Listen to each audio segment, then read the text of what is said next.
Bonjour Jean-Marc Timmermans. Bonjour. Vous êtes psychologue, vous travaillez notamment au CHU à Charleroi et vous êtes venu parler des TOC, des troubles obsessionnels compulsifs. Pouvez-vous nous rappeler, par ordre d'importance, quels sont les troubles obsessionnels compulsifs les plus fréquents dans la population en Belgique?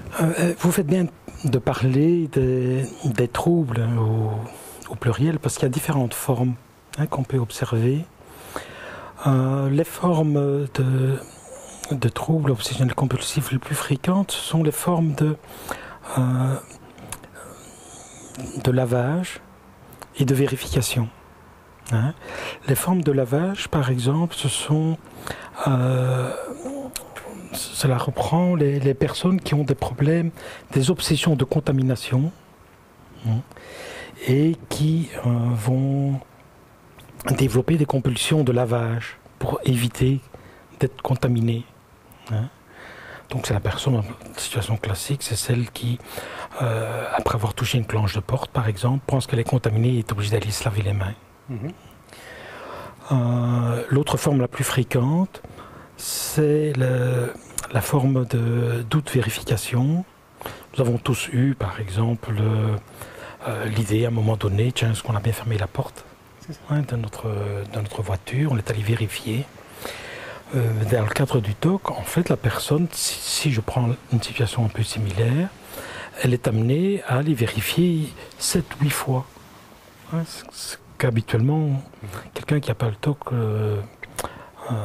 ne fait pas. Ces deux formes-là, je dirais qu'elles sont rencontrées dans 80% des cas de personnes qui ont un TOC. Ce sont les deux formes les plus fréquentes. Vous avez une forme qu'on appelle les répétiteurs. Ce sont des personnes qui ont des obsessions sous-tendues par une pensée magique. Exemple, tiens, aujourd'hui, il risque de se passer, d'y avoir un malheur. Et la personne est obligée de répéter un geste à plusieurs reprises pour conjurer le sort. Par exemple, elle est obligée de passer plusieurs fois le pas de la porte. Il y a une autre forme qui est peut-être un peu moins fréquente, mais qui n'est pas la plus facile à soigner, c'est la forme accumulatrice. Ce sont des personnes qui sont amenées à accumuler tellement d'objets, tellement de biens chez eux, qu'ils ne savent plus utiliser l'espace de leur maison. Vous avez aussi ce qu'on appelle des ritualiseurs en pensée. Ce sont des personnes, par exemple, qui ont une idée blasphématoire qui leur traverse l'esprit, par exemple, ou une image. Un exemple classique, par exemple, c'est l'image du Christ qui est tenu sur sa croix. La personne se sent mal quand elle a cette image qui lui passe à l'esprit, c'est une obsession. Alors elle est obligée de compulser mentalement, par exemple répéter plusieurs fois une courte prière, par exemple. Ce sont des ritualiseurs en pensée. Et alors vous avez également les ruminateurs purs. Ce sont des personnes qui vont passer un temps fou à ruminer sur un thème particulier. Je vous donne un exemple. Tiens, pourquoi est-ce qu'on souffre dans la vie ? Et les animaux, est-ce qu'ils souffrent comme nous ? Et moi, quand je souffre, est-ce que je ressens les mêmes choses que vous ? Et je peux passer des heures comme ça à réfléchir là-dessus. Et je suis aimanté par ça.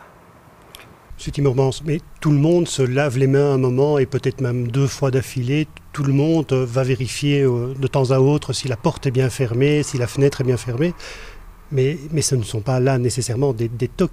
Quelle est la nécessité, quelle est la condition nécessaire pour qu'on qualifie cette manie finalement, cette multiplication de vérifications de TOC? Oui, c'est une très bonne question. Parce qu'en fait, il y a une sorte de continuum entre des comportements de vérification qu'on peut observer un peu chez tout le monde et le TOC.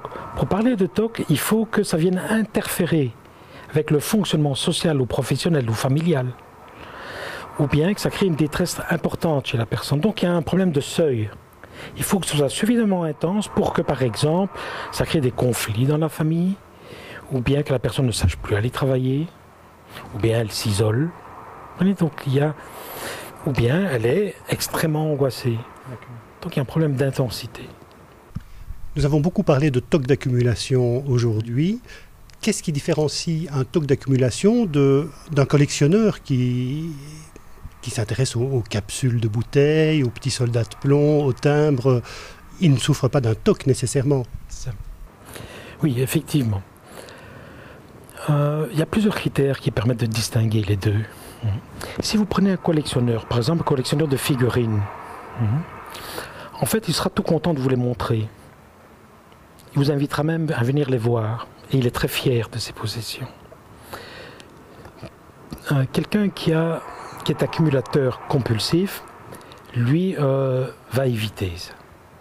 Il n'en est pas très fier et il préfère qu'on ne le voit pas. Une autre différence, c'est que le collectionneur, au fond, toutes ses possessions, il les organise convenablement. C'est bien rangé dans les armoires, etc. C'est bien visible, mais tout est bien organisé. Dans le cas de l'accumulation compulsive, les possessions sont en fait un peu dispersées un peu partout dans la maison. Il n'y a pas d'organisation. À tel point d'ailleurs que parfois, et ça c'est un autre critère qui permet bien de différencier l'accumulateur compulsif du collectionneur, c'est que les espaces de vie ne peuvent plus être utilisés pour ce à quoi ils étaient destinés. Par exemple, on ne sait plus utiliser la table de la salle à manger parce qu'il y a trop d'affaires dessus. Ça c'est le cas de l'accumulateur compulsif.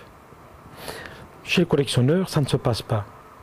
Pouvez-vous nous dire aussi combien de personnes en Belgique sont touchées par un TOC d'accumulation? Est-ce que c'est très fréquent? Est-ce que vous pouvez nous chiffrer ça précisément? Mais non, je dirais pas. On n'a pas de chiffres pour la Belgique. Mais c'est plus dans les pays anglo-saxons qu'on a fait un recensement. Donc peut-être qu'il va y avoir des légères modifications pour la Belgique, mais enfin on peut se rapprocher de ça. Ce qu'il faut savoir, c'est que on a à peu près 2% de la population belge qui souffre vraiment d'un TOC. Donc on a un seuil critique, ça vient interférer avec la vie et ça crée une détresse. Ça signifie qu'il y a à peu près 200 000 personnes ici en Belgique qui ont un TOC. De ces 200 000 personnes, il y a à peu près 20 à 30% qui ont des compulsions d'accumulation, qui accumulent. Okay. Et parmi ceux-là, il y a à peu près 4% qui présentent vraiment à l'avant-plan des compulsions d'accumulation. Donc on va parler d'accumulation compulsive.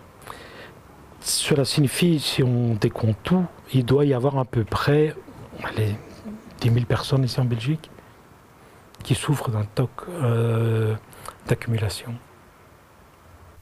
Jean-Marc Timmermans, ma dernière question est très simple, elle est rituelle ici au Science Clubs. Si vous n'aviez pas été psychologue, si vous n'aviez pas fait ces études et ce métier, qu'auriez-vous aimé devenir? C'est difficile. Oui, aviateur. Eh bien, merci beaucoup. Avec plaisir.